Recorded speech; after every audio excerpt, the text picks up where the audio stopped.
Perkenalkan, nama saya Tony Arianto Tagalung. Di sini saya akan mempresentasikan hasil PPT kelompok saya, kelompok 3, dengan anggota kelompok Febriana, Joyce, Vika Lestari, Tony Arianto, Yolanda, dan Jepri.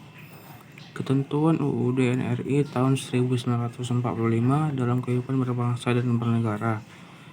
Dan materi yang kita bahas pada bab 2 ini yaitu wilayah negara kesatuan Republik Indonesia, kedudukan warga negara dan penduduk Indonesia, kemerdekaan beragama dan berkepercayaan, dan yang terakhir sistem pertahanan keamanan negara Republik Indonesia. Wilayah kesatuan Republik Indonesia. Wilayah negara merupakan daerah atau lingkungan yang menunjukkan batas-batas suatu negara, di mana dalam wilayah tersebut negara dapat melaksanakan kekuasaannya, menjadi tempat berlindung bagi rakyat sekaligus tempat untuk mengorganisir dan menyelenggarakan pemerintahannya. Indonesia adalah negara kepulauan. Hal itu ditegaskan dalam pasal 25A UUD NKRI tahun 1945 yang menyatakan bahwa negara kesatuan Republik Indonesia adalah sebuah negara kepulauan yang berdiri Nusantara dengan wilayah dan batas-batas dan hak-haknya ditetapkan oleh undang-undang. Berdasarkan gambar 2.4, maka wilayah laut Indonesia dapat dibedakan 3 macam, yaitu zona laut teritorial, zona landas kontinen, zona ekonomi eksklusif,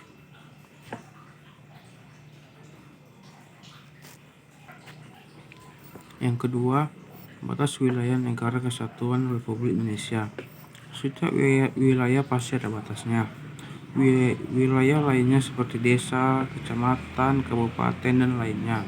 Batas wilayah itu menunjukkan atau menandai luas yang dimiliki wilayah tersebut, dan bentuknya berbagai macam, contoh sungai, laut, hutan, dan lain-lain. Inilah batas wilayah Indonesia. Yang pertama, batas-batas wilayah Indonesia di sebelah utara. Yang kedua, batas-batas wilayah Indonesia di sebelah barat. Yang ketiga, batas-batas wilayah Indonesia di sebelah timur. Yang keempat, batas-batas wilayah Indonesia di sebelah barat. B. Kedudukan warga negara dan penduduk Indonesia. 1. Status warga negara Indonesia. Setiap orang yang sebelum berlakunya UU tersebut telah menjadi WNI. Anaknya yang lahir dari perkawinan yang sah dari ayah dan ibu WNI. Anak yang lahir dari perkawinan yang sah dari seorang ayah WNI dan ibu warga negara asing atau WNA, atau sebaliknya. Anak yang lahir dari perkawinan yang sah dari seorang ibu WNI dan ayah yang tidak memiliki kewarganegaraan atau hukum negara asal sang ayah tidak memberikan kewarganegaraan kepada anak tersebut. Anak yang lahir dalam tenggang waktu 300 hari setelah ayahnya meninggal dunia dari perkawinan yang sah dan ayahnya itu seorang WNI. Anak yang lahir di luar perkawinan yang sah dari ibu WNI. G. Anak yang lahir dari luar perkawinan yang sah dari ibu WNA yang diakui oleh setiap ayah WNI sebagai anaknya, dan pengakuan itu dilakukan sebelum anaknya tersebut berusia 18 tahun ke atas.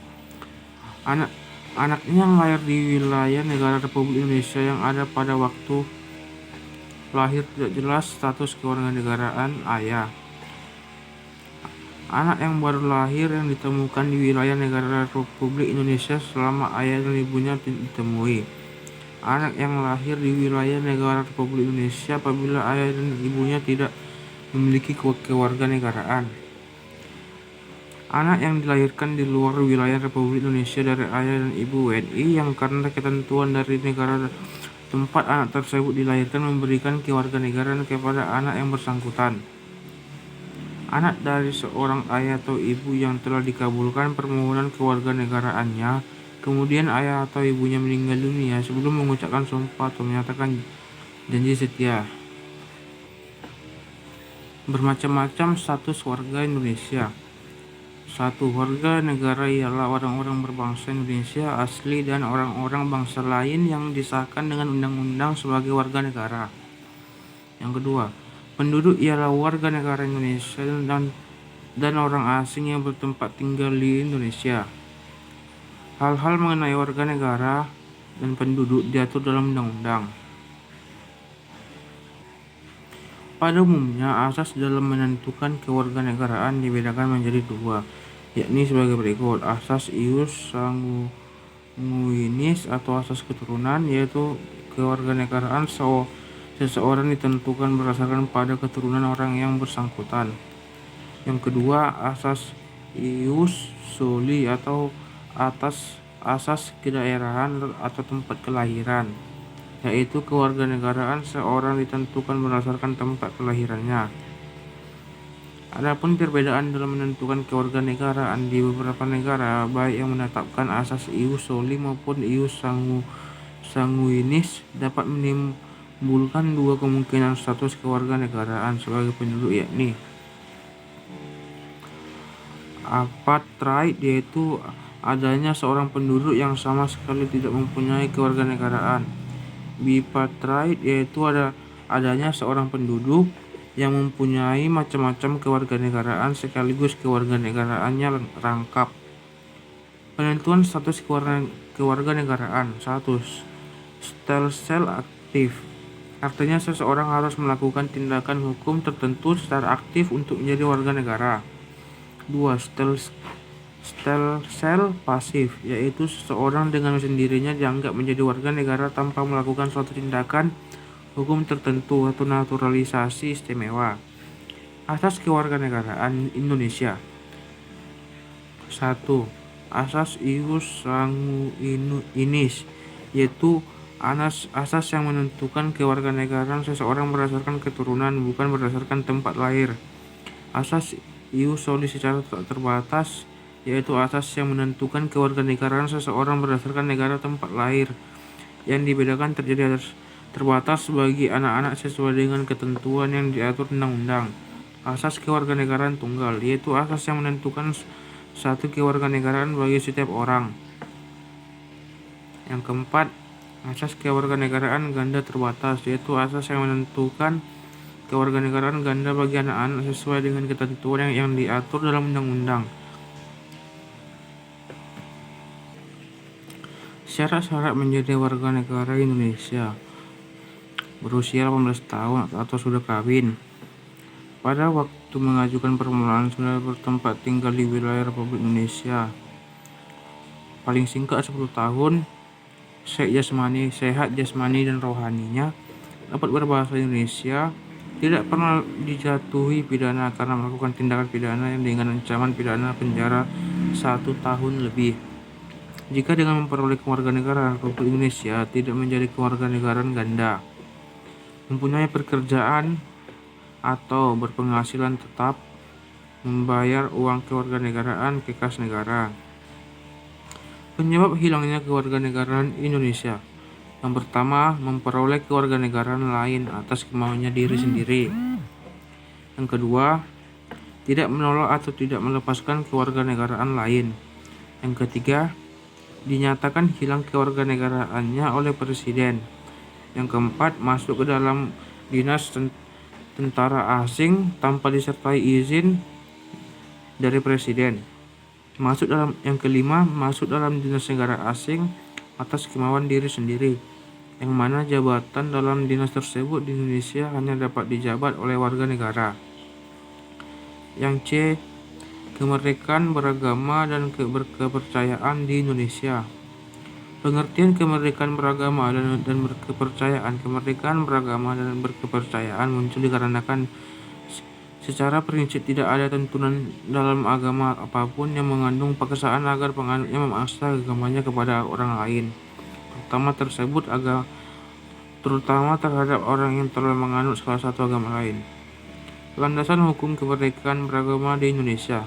Kemerdekaan beragama dan berkepercayaan di Indonesia dijamin oleh UUD Negara Republik Indonesia tahun 1945 dalam pasal 28E ayat 1 dan 2 sebagai berikut.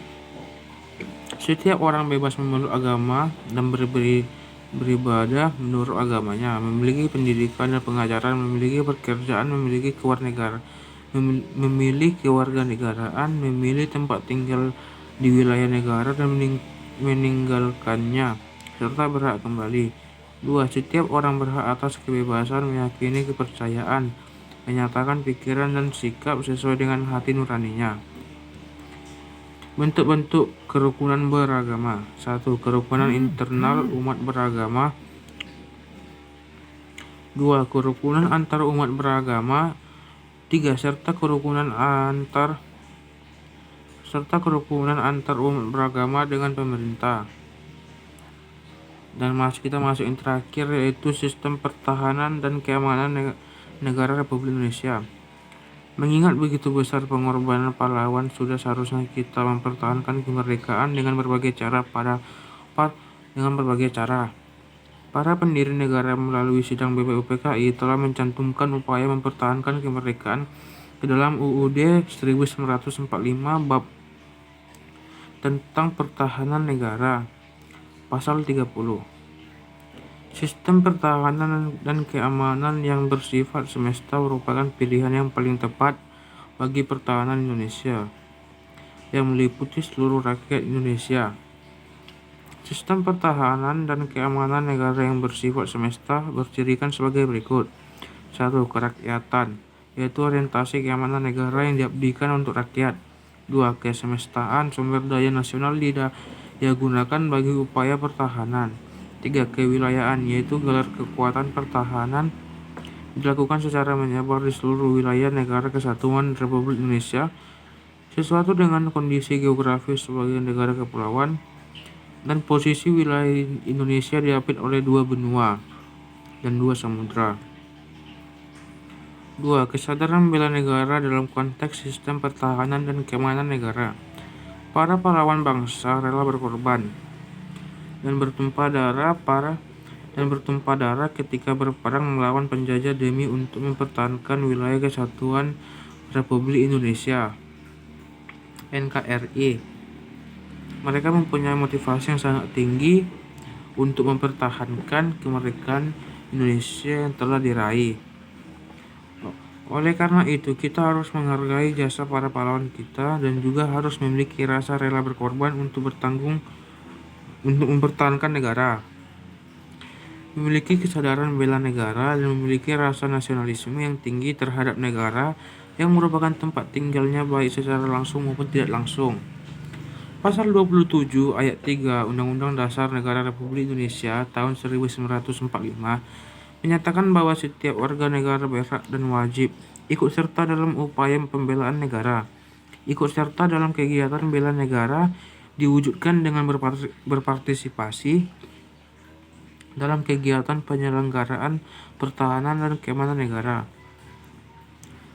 sebagaimana diatur dalam pasal 30 ayat 1 yang menyatakan tiap-tiap warga berhak dan wajib ikut serta dalam usaha pertahanan dan keamanan negara.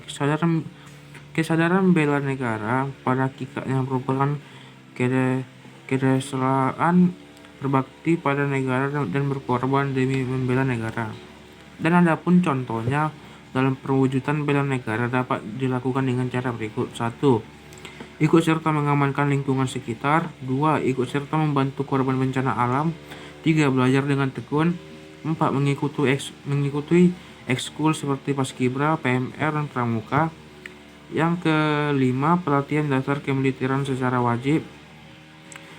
6. Pengabdian sebagai TNI. Dan ketujuh, pengabdian sesuai dengan profesi kalian. Sekian presentasi kelompok 3, saya ucapkan terima kasih. Kalau ada kurang dan salah mohon dimaafkan.